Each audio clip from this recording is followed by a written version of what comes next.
Good evening, everyone. Welcome back to another episode of So What's Been Happening. This one is episode 184. Nearly 4 years since we kicked off. Just touched on that with Mick behind the scenes and little reflection on that. It's been a journey, but it's been great to chat to so many artists, not just artists. We talk to all sorts of people in amongst this show, but it's been very music-centric and focused for a little while now. So we get to chat mental health as well, which is really important. So we touched on last week the Are You OK Day and Are You OK Any Day. So just a little shout out to everyone out there that we're thinking of you, most importantly, and do yourself a favor and call a mate or call someone you haven't spoken to for a while. Don't just send them a message. Just pick up the old phone and say g'day, because you never know when it might be one of those chances that you help pull them out of a little rut that they're in. It'd be nice to hear your voice. So as they say. All right, we're going to touch on a couple of upcoming gigs. Just before we kick off, we have got tonight, actually, in Melbourne, we've got Earthless, who are a psych rock group out of California, are on tour at the moment. They've been up in New South Wales and hit Melbourne tonight. So make sure you check that one out at the Tote. And then Millie Strange releasing an album. That's on September 18. That is pretty close to sold out. So hopefully I'll find your free gig in amongst that as well, which is Tetsuian's Annual Leaf and Billy Cart playing at Shock Kickers as well. So get out and see that one. So once again, that one's on the September 18th. And then I've got one for you for September the 19th as well, Alex Hamilton and Band with Carl Kelly and Jay Taylor Bell and the Ding Dongs. So get on to that one at Thornbury Bolo. And then one of our favourites, Big League, I got a single launch as well at the Retreat in Melbourne on Saturday, September the 20th. So that'll get you going. And Sydney Siders, we haven't forgotten about you, given that we've got a Sydney band on tonight. Make sure you check this one out, Tom Woodward and the True Delusions, 4 or 5 gigs, 4 gigs there, which is really good to see them out getting things going in amongst Terrigal, Newcastle, Woy Woy and Marrickville. So get that one on your list. And also the Exile Co. with special guest Mark Muldray. So get out and see that one on Friday at the Mixtape in Marrickville. So thanks to Keithy Clarenbold for updating us there on a couple of gigs coming up. Also, just want to touch on one to get in your diary for Kent Steedman coming to Melbourne, formerly of Celibate Rifles. Hasn't been down to Melbourne for a long time, just releasing his own album, which is really cool. That'll be a nice tight one at the Gem. Nice packed house, most importantly. So put that one in your diary. And we've also got a gig coming up for a couple of bands here, but Moderate Lovers, most importantly. We'll touch on this one for the 3rd of October. So Electorate, Valerie Trails, and Moderate Lovers. And excitingly, we've got Valerie Trails on board next week for a chat. So we've had a chat to Electorate and just a little promo for that one for next week. So Tuesday gig, and we're going to have a show on Thursday as well, so we're cranking them up now to have a little chat about Dashville. So everyone's heading up there, so it's going to be exciting. There's plenty of bands on, 3 days of fun, so we'll have a couple of special guests that will talk Dashville. But tonight it's all about Moderate Lovers, and we're going to have a chat to Mick Wilson, so let's bring him up. Welcome, mate, to episode 184. So what's been happening? Yeah, hey Aaron, and congrats on such a long tenure on this program. I've watched a few and it's really good. Pretty excited about our EP that's just come out in the last few weeks. How's the reaction been? Yeah, really good actually. We've sort of had, I guess when you don't get a reaction, it's kind of a bit silent. What you find, so your friends and I guess other musos that kind of just don't say anything. So, but this time around definitely, had a lot of good feedback and people out of the blue just sending us messages and all that sort of stuff, which has been really nice. Brilliant. Well, I must apologise in advance. My voice is going to be not only a little croaky, but you might hear me hit that very big cough button at the moment. I've got a big dose of the man flu that I've been battling for 3 weeks, and it's not going anywhere in a hurry. So I feel for musos that have to go through this and sadly have to cancel gigs and do all those kind of things. So I just have to schedule a show. So that makes it easy with me. Yeah, Sudafed is a great tablet. That's all I'm going to say. There's a little promo. So yeah, haven't had much luck with anything, to be perfectly honest. Even sleep. So right. we'll see how we go in the next couple of weeks. But there's so many gigs out there. It's a really exciting time to be releasing music. And a debut EP after all this time with a new lineup. Really exciting for moderate lovers. And this one, CRAYON Shades. Tell us a little bit about the title, mate. Where'd it come from? Yeah, it's actually a line out of one of our songs. Yeah, so it's why do the people do the things they do? And it was a bit of an abstract line at first that came up in the song. And then we've been talking about how I sort of write, about 80% of the song as a sketch, I guess, and a bit of a sketch that I bring to rehearsal, and then Adam and Saul in the band helped me finish it off. So I turned, I guess, a sketch or a crayon shade into a song. So that's where, so the idea I thought that would be a nice sort of way to describe the songs. So they start as a bit of a crayon shade and then end up into a song. Yeah. Well, mate, if you're lucky enough to be watching this video and not listening to it, you'll see the album cover in the background. We'll bring it up in front here and tell us a little about why the blue and green, mate. People talk about that they should not be seen together. In this case, there's a slight gap, but tell us a little bit about why these two colors in particular out of all the rainbow. Look, actually Adam, our bass player, came up with it. It was just, he just, I think we just sort of liked that whole sort of 60s pop sensibility of records that have these real simple kind of designs on them. And we just thought, we thought about contacting someone with a bit of more artistic skill to do something a bit more elaborate. But Adam came up with this and we just really liked it. And we just thought it stood out. And I guess because we weren't doing a physical copy as well, that might change, but we just thought it'd stand out as well. The blue and green, I know it shouldn't be seen, but I guess we're bucking the trend there a little bit. No, as the line suggests, without a color in between, in this case, a beautiful shade of cream, we'll say. So well done. All right, we're going to touch on a few things in amongst this chat, but I just want to kick off with a bit of a curly one. What did you listen to today? Did you get to hear any music at all, or what was the last song that you can remember hearing today? It's probably I've been listening to Fontaine's DC's latest album a lot. Actually, my daughter got me into it. Yeah, right. And she's just landed in Dublin today. She's off on a big trip, but so I think it was that album.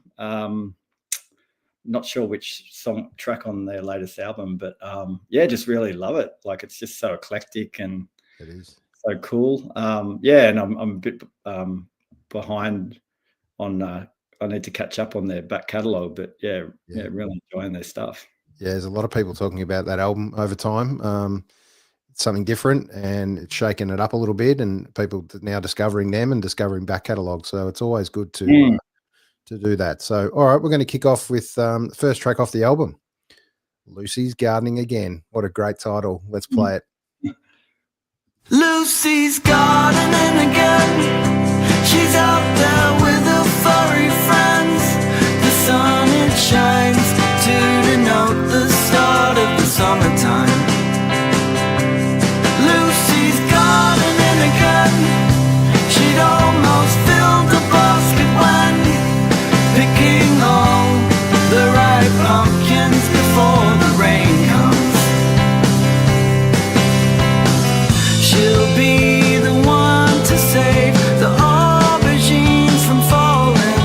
Her white straw hat confirms the fact she comes from Adelaide. Lucy's gardening again, picking weeds up for a friend, and clouds won't make her tied to the shelter that's inside. Lucy's gardening again, picking cucumbers for Ben, while the queen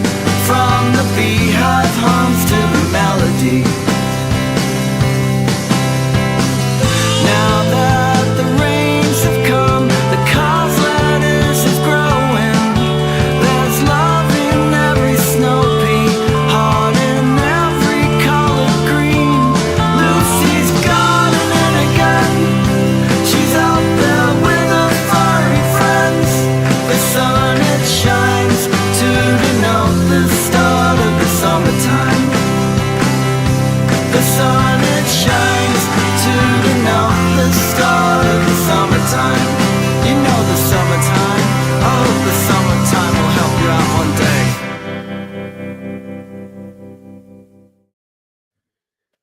What a great way to denote summer and the start of summer. The gardening, all those things that come with it, fresh vegetables, beautiful flowers, can't help but make you smile on such a dreary day.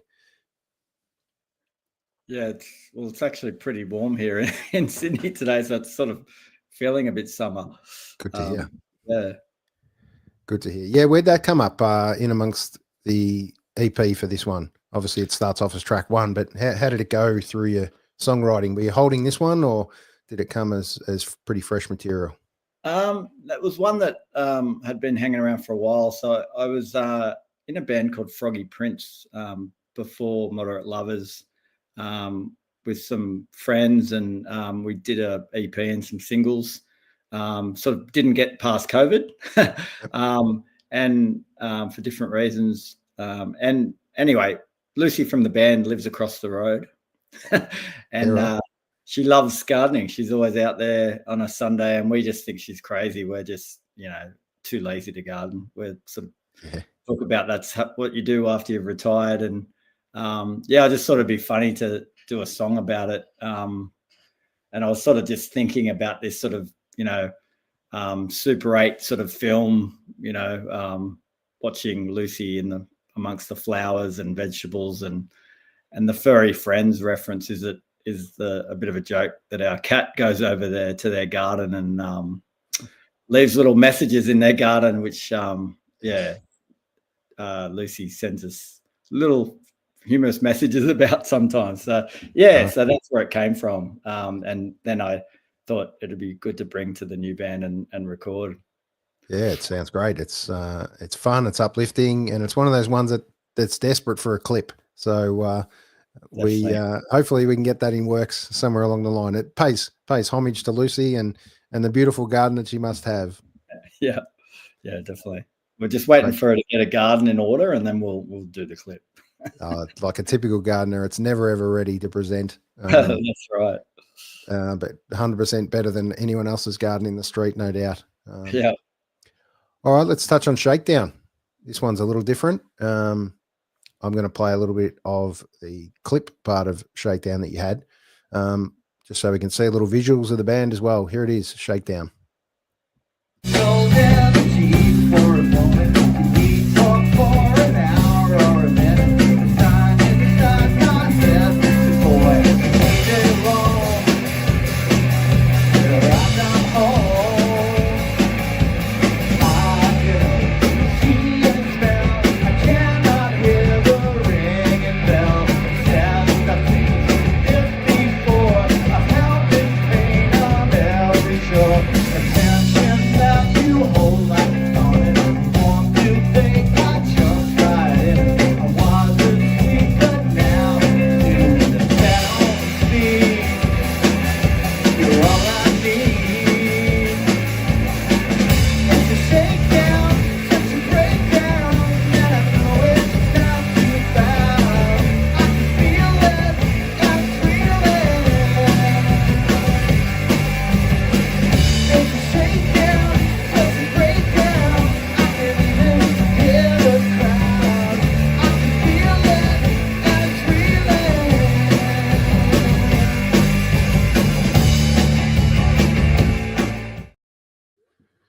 There you go. There it is. Tell us a little bit about Shakedown, mate. Yeah, and that's just how it sounds on the record too. Shakedown. It's just a song about. I just sort of had this idea, like we've probably all been at parties and maybe had a bit to drink, I'm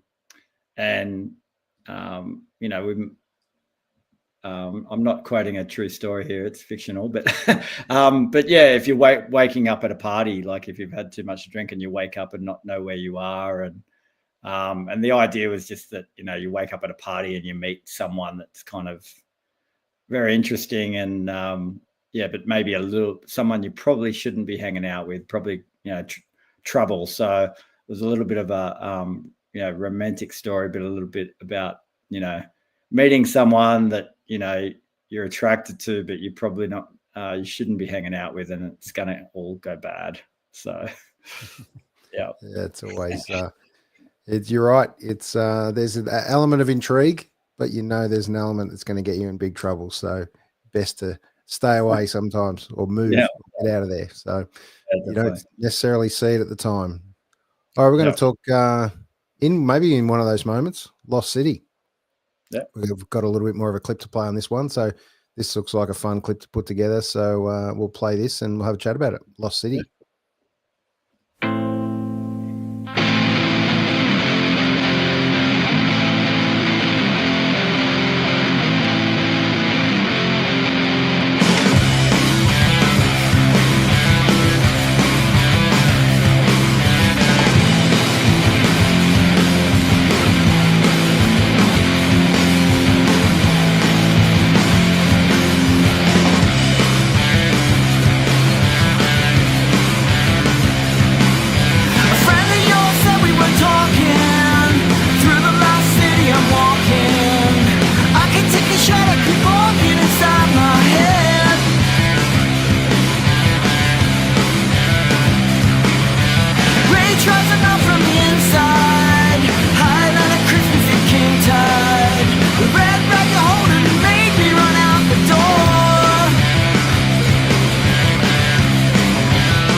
Now that one's the winner. That's the winner. Great big fuzzy guitars. Brilliant. Love the clip. Well put together. Bit of a funny story. But yeah, love the golf environment in it. Looks like it almost goes into slow-mo in the perfect space there. Tell us a little bit about filming a clip, and why did that one see the clip for you out of the 5 tracks on the EP? So the song we Lost City, it came out of a jam in rehearsal, and so I had some weird tunings on my guitar, and just started jamming out a riff that I'd come up with at home, and then it turned into a song, like almost a song within a few minutes. Great. And Saul, our drummer, just loved it. Like, he was just like, this is going to be a song. And so then we thought about what it's going to be about. And I just thought Lost City, just about, a lot of the venues in Sydney that, since we're in our younger days, have closed down and they're all boarded up, and so sad to see. Thought I'd write the song about that, loosely about that. And so you saw there the Hopetown Hotel and the Standing Room Hotel, like two, kind of institutions of sort of independent music back in the 90s to noughties, and just sitting there dormant right now. It's really sad to watch. And so the clip, Saul, our drummer's concept, and he filmed it. My wife filmed it, actually, Townie, all on a phone, with a video cam. But Saul edited the whole clip on his iPhone, which I couldn't believe. Yeah, right. that. But yeah, and yeah, it was just a whole lot of fun. Like we did it all in one day. The golf clip was down Main Street of King Street in Newtown, out the front of the Sandringham there, because the joke there is it turned into a putt golf venue for a while. Holy moly! So it was a bit of a piss take of that. Yeah. It's a great clip. It just goes to show you that it doesn't have to be big budget, but it comes together beautifully. It's kind of perfectly fitting for the song. Totally adequate to what we'd see on Rage back in the day, and still see on Rage back in the day. So it's all tribute to and hats off to everyone involved in putting that together, including your wife Townie as the filming engineer in amongst that. So takes plenty of angles, and it's a great clip, well put together, Saul. Thank you. All right, we're going to chat track 3 on the album.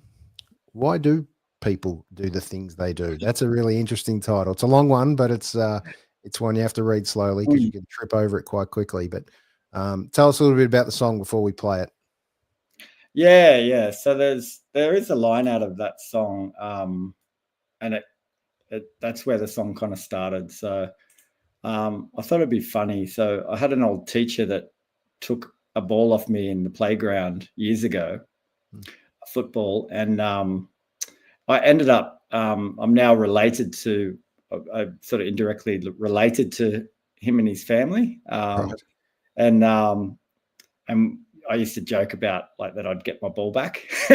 So his daughter is my sister-in-law, I guess that's how you explain it. And I used to joke around that her dad took that ball away, and I think I said, why do the people do the things they do? And so that's where the song came from, and I thought that'd be a good concept to sort of build a song on, just that people do things we just don't understand sometimes. And yeah. All right, here it is. We're going to have a listen to it. Why do people do the things they do?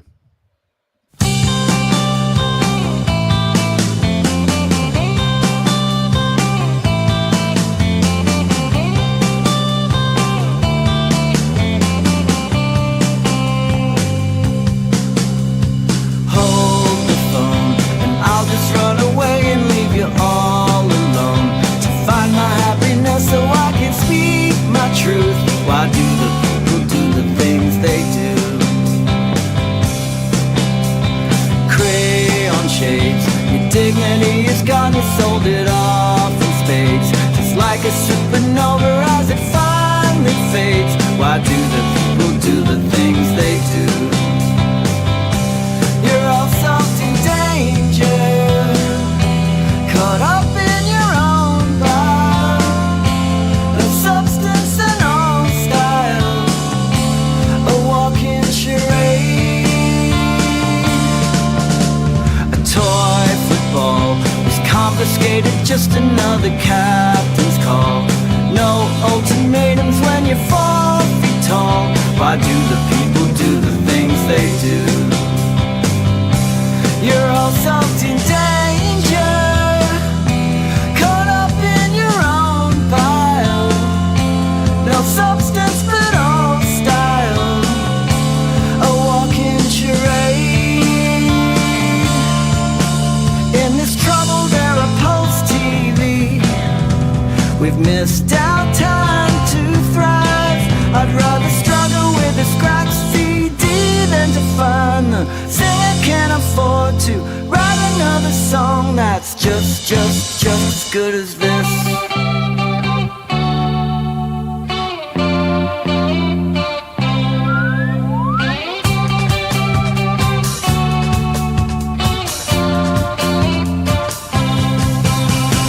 Singer in the night, won't you keep on playing for me? Singer in the night, won't you keep on playing for me? Singer in the night, won't you keep on playing for me now?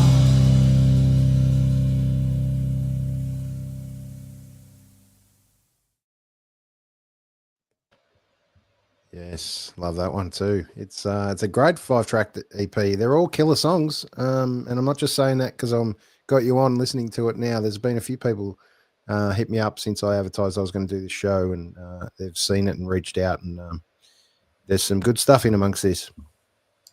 Oh, thanks very much. It's always, concerning when you, I'm sure you deliberate over all the material and what do you put on a 5-track. You can only record so much with so much money and time and everything else, and everything's got to come together on a budget. But tell me a bit about the painstaking process, mate, to pull 5 songs together and put it out as your first band album. Yeah, I guess when we picked the songs, there was probably only a couple of other songs at that time when we decided that were in the mix.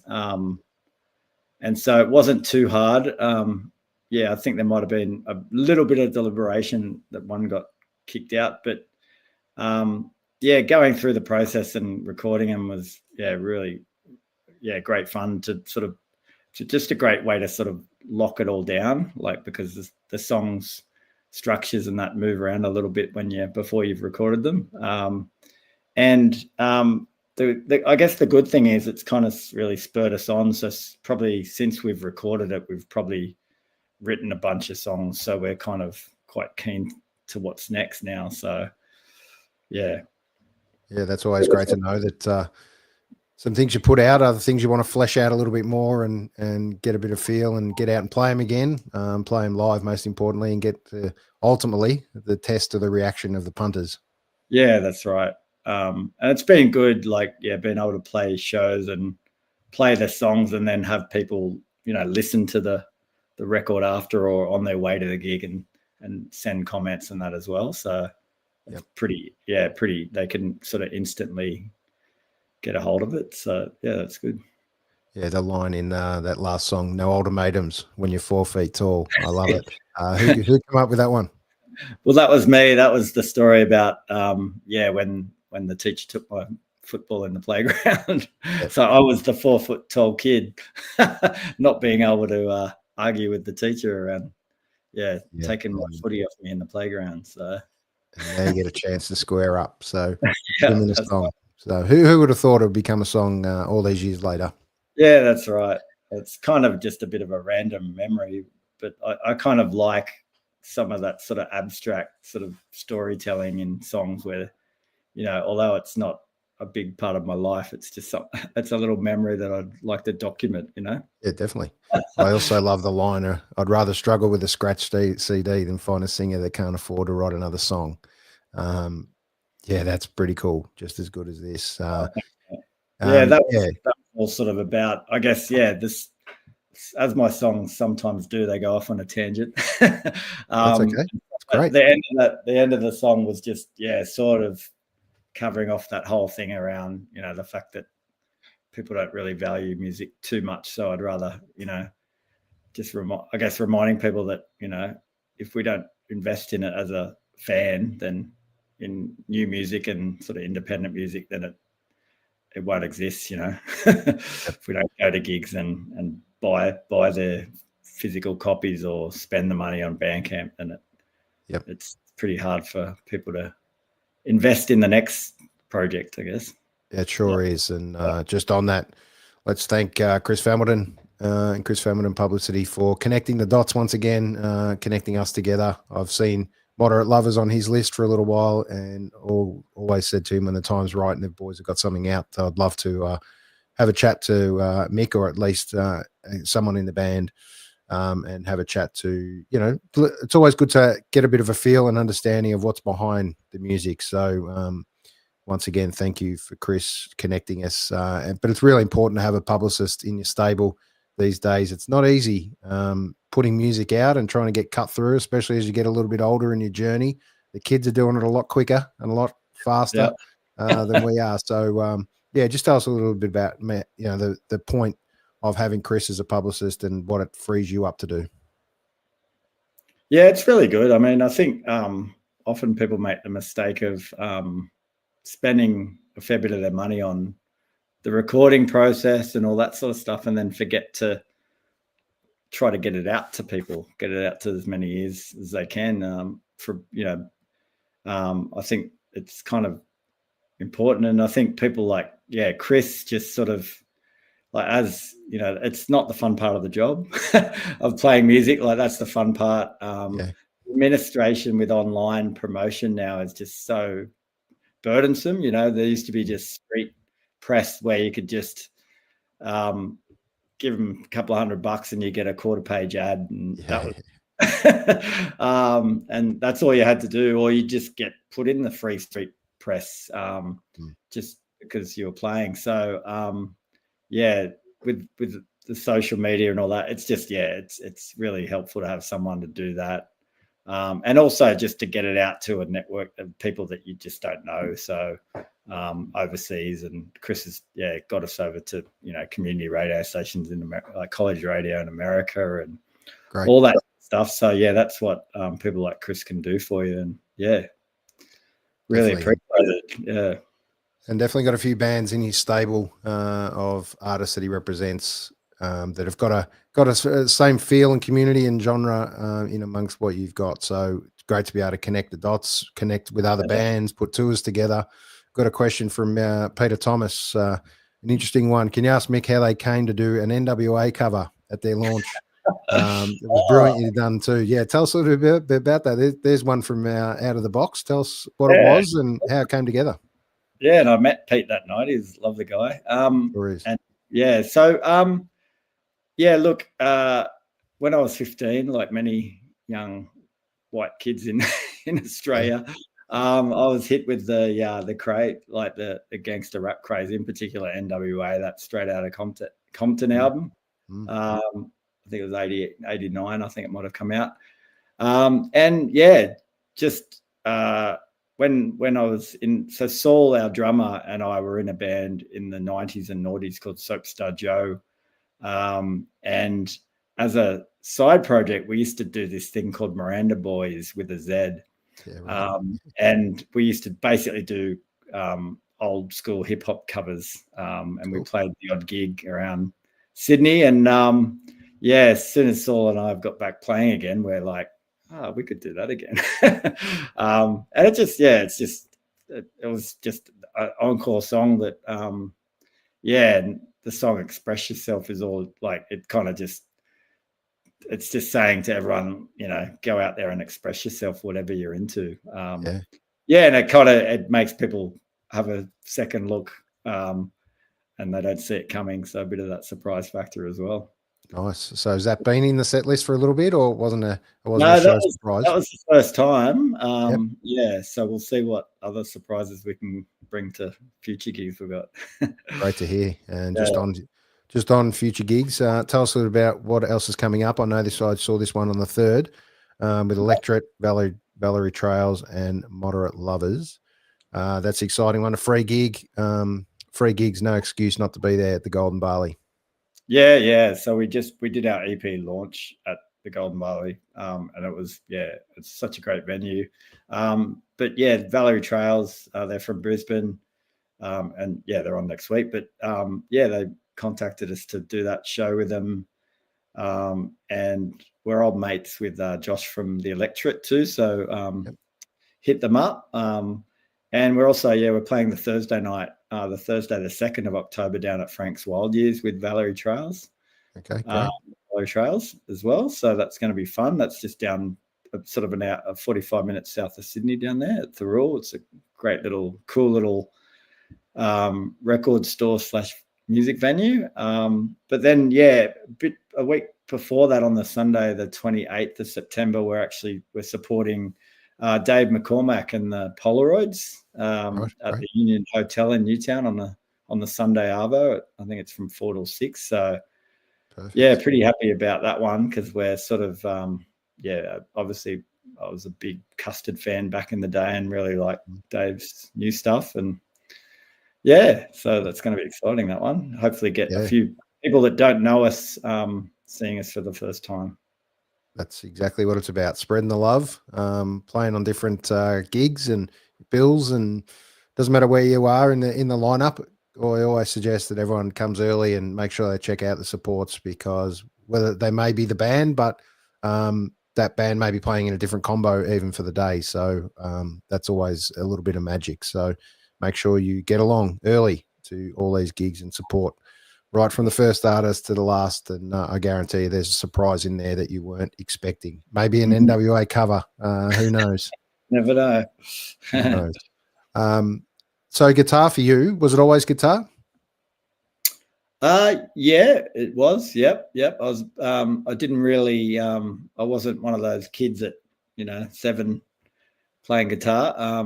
Yeah, I sort of dabbled on guitar and a little bit of piano, and never really got into it until sort of probably just a friend of mine during our final year at school got glandular fever, and he was off school for months and months. And at the end of that, I went over to his house, and all of a sudden he was an X-Men on the guitar.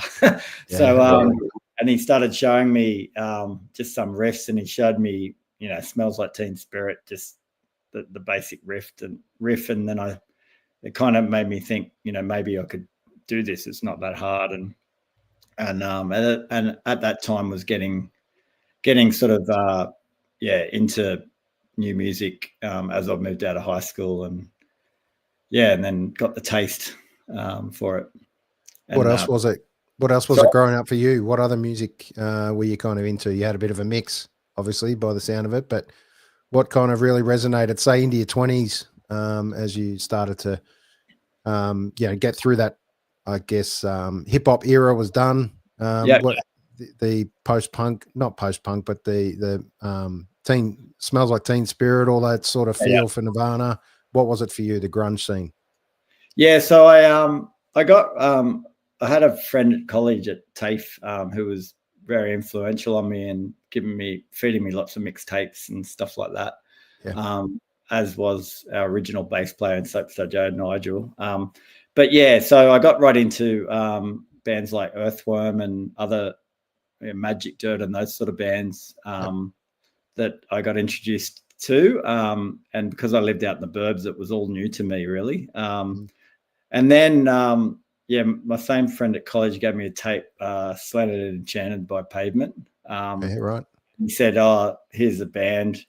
What do you reckon? They're playing next week." So that was their first tour, I think, in Australia in '93. And I went to that gig, and it was Pavement, Crow, who Peter Fenton's band. I'm sure you know Crow, and Screamfeeder. Nice. And I didn't know any of the 3 bands, and I was pretty much an avid fan of all 3 bands, in particular Pavement, like overnight, bought all their records, and and sort of that was the big sort of influential gig that sort of made me think that I want to play in a band and try to do something even close to that. Well, Screamfeeder, no stranger to that scene either. I look forward to hopefully getting to chat to those guys one day in amongst. I got to see them in Melbourne not that long ago, and man, what a band. So that was I probably and there was just a lot of bands in sort of US bands like Sebadoh and Dinosaur Jr. and all that sort of stuff I got into, but also other sort of different sort of people like Jonathan Richman. I got right into his stuff. But Nigel and Soapstar Joe just gave me a bunch of mixtapes, and pretty much everyone he kind of knew I would have never heard of any of them. So it was a very, very good great education. Perfect. And we touched on Fontaine's DC before, but is there someone you've been listening to recently that maybe people haven't heard that you've done you've been handed from someone, or someone's put one across your desk and gone, why don't you check these guys out? Maybe new or old. Well, in the last few years, I've there's an artist called Ruby Gill from Naarm in Melbourne. She's born from South Africa originally. So I came across her during COVID. Actually, it was those Isolade concerts that were Graham, if you remember.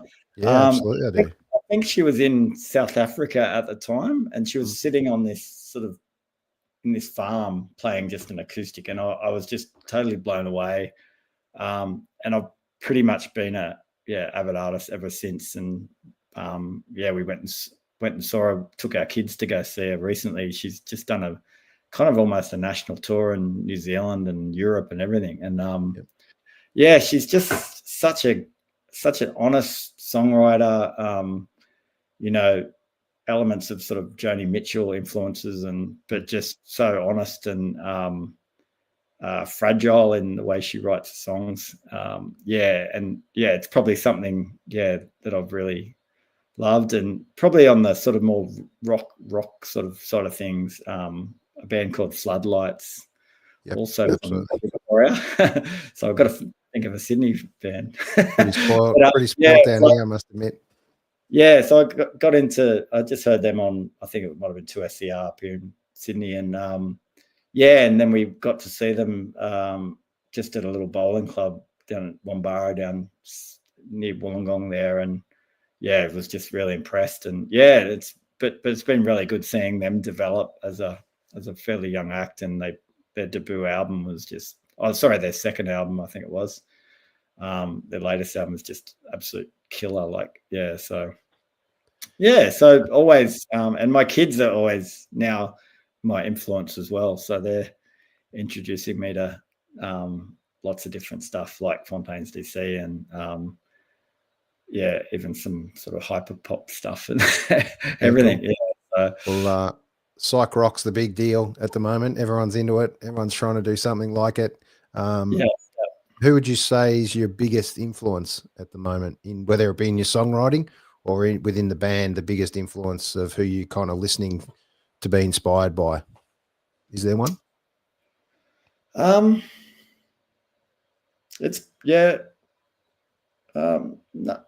one in particular, to be honest. I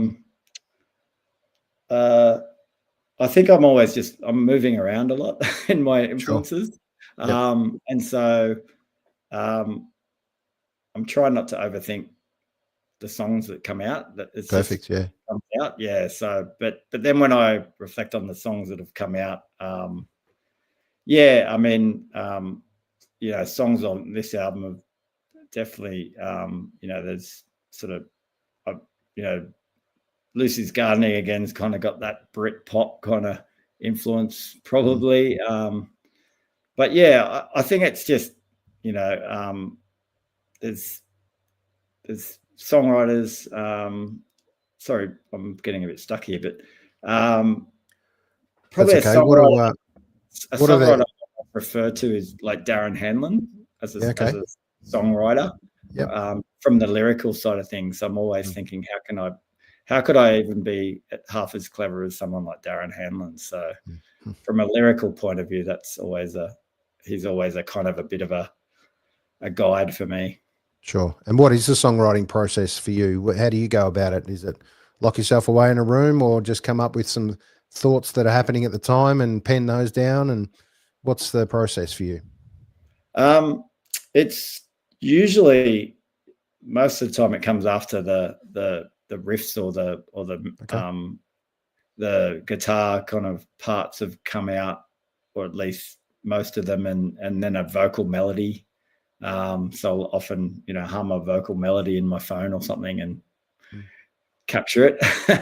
And then usually later the lyrics come when I start thinking about what this is going to be about. So, but other songs I'm quite happy to write a song that's just lyrically very abstract, because I've always kind of enjoyed that sort of stuff myself, being fan, like I mentioned, Pavement and sort of other artists like Beck, where the lyrics are great to listen to, but you can't quite put your finger on what the song's about, but just little pieces of great lines. Have you had anyone come up to you and talk to you about a song that this is their meaning of where this song's heading, and you think it's nowhere near what they thought, but it's beautifully put, that someone appreciates it a different way and gets something out of it? Well, actually I had someone come up to me not that long ago, I think, about an old Soapstar Joe song, and we had a song, and Miranda Boy, and he came up and tried to he said, "What does that line mean?" You know, like, and it was sitting with your legs all crossed, your knees are faced inwards, looking like a coffee table that's never been seated. And he was just like, "What do you mean by that? Coffee table's never been seated," you know? So I sort of explained, it's like, you know, you're sitting there like, you know, a piece of furniture that no one sits near, or, you know. But it was kind of weird because it was a 20-year-old song, and a guy at Mosh Pit at a gig just randomly asked me. So yes, very cool. All right, so it's great to hear that there's some things bubbling along for moderate lovers. We're going to go out and play the final song off the album. There's a moment. I think it's one of my favorites in amongst it. It's I think it's the longest one on the clip on the album. It is 3 minutes 43. How do you ever get these precise numbers on where the song finishes and ends and the counts? We've got the first song 1 minute 57, 2:27, 2:26, 2:14, and 3:43. Is that just come by default, trying to fit it on an EP, or how does it work for you? Yeah, I don't know what happened. It's kind of like we've turned into the Ramones, but absolutely. It's kind of weird because usually most of the songs I've written and recorded have always been in that 3.5 to 4 minutes. But I think some of these songs, it was just, you know, like Lucy's Gardening and Lost City. Like I just kind of thought, I always get bored in a song. Like if a song has parts where it's not really required and you might get bored, it's always a fear for me. And for those songs, I just thought, you know, just leave them short, sweet. And that's sort of how they work. Yeah, how they worked out. It was I've always thought if a song's going on for 3 to 4 minutes, there's got to be some cool hook or change or bridge that really interests you. Otherwise, just keep it short. Yep, it's very true. But nothing. Another guitar solo won't fix. So that's right. Put that out next time. Put that out for the next album. But once again, mate, I'd like to thank you for joining me, Mick Wilson from Moderate Lovers, on episode 184. So what's been happening? Thanks for spending 45 minutes or so, nearly an hour with me, having a chat about life on a Tuesday night. And wish you all the best for this album. It's great to hear it's been well received. CRAYON Shades it is. Get out there and check it out. We'll put a link in this bio, but you're also checking out the link tree for Moderate Lovers. Please jump on Bandcamp. I urge you, this Friday is the time. That's the time, Bandcamp Fridays, where the money does go to the band. Please get out and support. Gift a song. Gift one of your favorite songs if you can't afford a whole album. It's a couple of bucks. Gift a song and pass it on to a mate. And I guarantee you they'll thank you and become a fan of Moderate Lovers for life. So thanks for joining me, Mick. Look forward to seeing you out in the big wide world at a gig soon. Yeah, thanks so much, Aaron. Like I really appreciate what you do for original music, and everyone listening now, just keep tuning in and find out all these great bands that Aaron is helping support. So appreciate it. Thank you. Perfect. Thanks for your kind words. All right, here it is. There's a moment.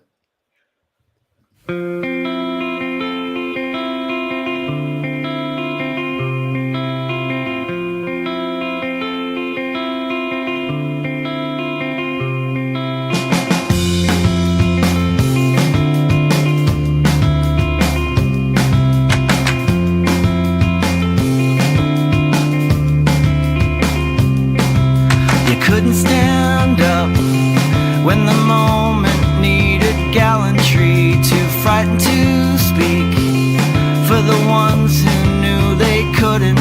There's a standard you set for yourself just to please others, and I really don't get why this verse has to be over.